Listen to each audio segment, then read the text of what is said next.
Hey y'all, it's Sunday and I look like it. But I was just sitting up here thinking, when I have Hoodoo 201, a lot of my students want to start to make their own stuff.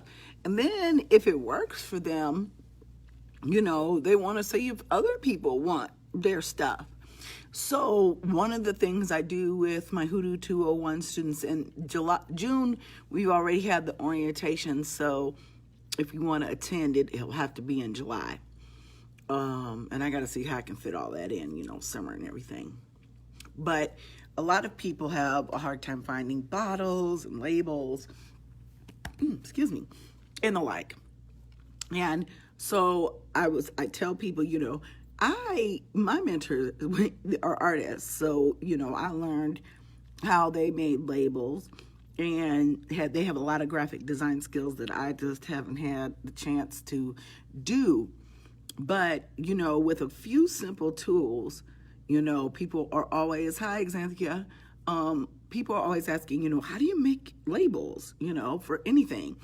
So this isn't really a conjure thing, but I thought it was fairly interesting to kind of show you what we do to get that to work. So I actually have what we call a silhouette, and it's over here behind the behind my little speaker, and it's a Cameo, and it's what it does is the machine cuts, and you guys have seen me do videos.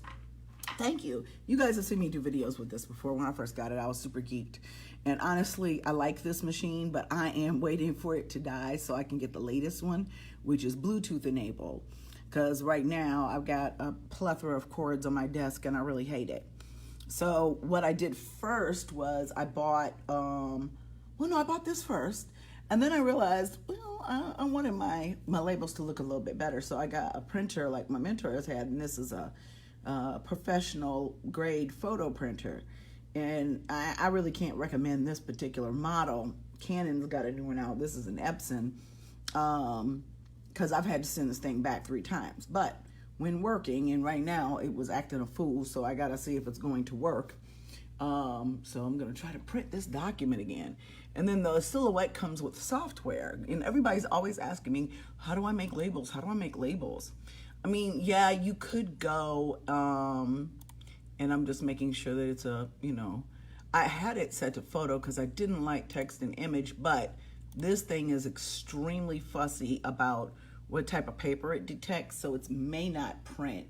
I may have to choose text and photo. We'll see what happens, because sometimes if it doesn't have the right paper, it won't grab. But anyways, so in Photoshop, I found, a free label that was blank, and I put in text boxes, and it looks really cool. It looks like it's chalk written, and I used text layers, and I made them PNG files. Wait a minute, this thing is actually printing. Well, sookie sook duck duck, because it's real fussy because it is a photo printer about what type of paper it takes. And so what I ended up doing, and you don't even want to know, 136 labels in here. So that means there's like 135 things in a folder. Well, the original Photoshop document with the layers. So I've made, because everybody is talking about, like when they come into the store, how much is stuff. And even though we ask people to let us serve them, they do want to kind of get an idea of what we're selling, the price, what we're selling it for. So once I make the file here in Photoshop, I save them all as PNG files, and then I copy them over into this Silhouette program. A Silhouette or any other type of cutting machine, they make a Cricut, and I'm not familiar with it, is going to run you probably around $300. And I bought mine like 3 years ago, and I can tell you right now that I've gotten every single dime out of it. So also when I bought my computer for the store, I made sure I got one that was fairly high powered. So even that, the software that comes with this machine is just really slow. So what I'll do is, I'm on iBright, so I'm gonna go down here, and it won't let me take multiple files at a time, but what I do is I click and I drag it over here to the other screen, and I make sure that the label is not overlapping another label. It doesn't really matter about them lining up and looking cute because I'm not selling these labels. And so I just take the label and drag it from Explorer. That's how I keep track of where I'm going. This was also fairly useful for me to go back and check pricing and make sure that, my prices were in line. Oh, here comes my daughter. But in any case, and then I move the label over here. Okay? And so get to move this just a little bit. And it may be that I may not be able to fit all of these on here. I'm showing people how we make labels. Yesterday I showed them how we poured candles. Thanks. So that's all that was in the package? Mm-hmm. Okay, cool. Okay. All right. So you heading back to the house? No, I'm about to go to Target. Oh, okay. All right. You guys have fun. All right. So then you are able to trace these around the outside. And so I'm tracing the labels by selecting the area that I want to trace. And then what's going to happen is slowly but surely, it's going to fill. And you choose trace outer edge. Okay? And then it creates an outline. And I can move this and show it to you. It creates an outline. And then when I feed it through that machine, it uses these little registration marks that are in the corners to know where to cut the labels. So if you are trying to make any type of product, I know a lot of us on here are not just people who are making Conjure products. People are in business for themselves, doing a lot. And I'll show you, this is what now it looks like. And I'll just put it in the machine. The machine will cut the labels, and I'll slap the labels right on the jars.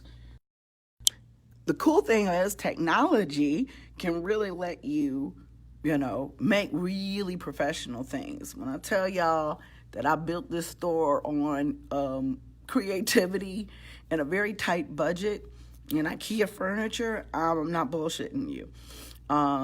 With the help that you guys gave us, I think I saw Erica on here. She bought us a room divider. People bought the counterfeit money machine, which I've yet to be able to set up. I should set that up. I've been using the money pin. And different things that people got as part of why this wasn't such, I didn't go into bankruptcy setting up the store because I've just, when I needed to do something, I tried to figure out how to do it myself, which is what I like to tell a lot of my clients about practicing magic. Figure it out, see if you can do it yourself first. Some people are really scared about messing themselves up, but things like cleansing and protection, if you use the right herbs and roots and your intentions are sound, you really don't have to worry about that kind of stuff. And for the most part, cleansing, protection, bringing good things to you, you don't have to do divinations for that unless you want to be really specific to ask what you should be asking for. But in the event that you can't do it yourself, that's when you call a professional. And so for a lot of people who go into business, they try to do their own logos and stuff like that. And while I have an idea of what I want, having the technical knowledge to sit down and do it, I don't always have all the time. So some things you have to outsource. But if you're ever wondering how our labels get their cool special shape, it's because I use a machine that does it. You can buy pre-cut out labels, but that, I can find if I want to save money and squeeze more labels on a sheet, I can do that. This allows me that flexibility. Also, I found those templates extremely hard to use. So if you guys are making anything from baked goods to cookies to Conjure products to health and beauty products, yeah, there are a lot of pre-cut templates, like Avery's a big one with that. Labels by the sheet is great, but what I find is it's much easier for me to buy a plain sheet of sticker paper and put the labels on there and cut them out, because Word does some really funky things to text boxes and images. And so I'm about to also redesign all of the Witchbox labels. Yes, the machine cuts it, so it doesn't print it, it cuts it. So you do all the layout in the software and then you cut it on the machine, and it's woo. Yeah, it's just nice to have, and sometimes, because there are a lot of crafters out here who want the latest technology and some of their businesses depend on it, check Facebook Marketplace. I have seen the older versions of these cutting machines available for half the price. Sometimes the stores will put them on clearance or put them on sale because the new model's coming in. I'm holding my breath for the newest release of the Silhouette because I think it's going to be able to cut balsa wood.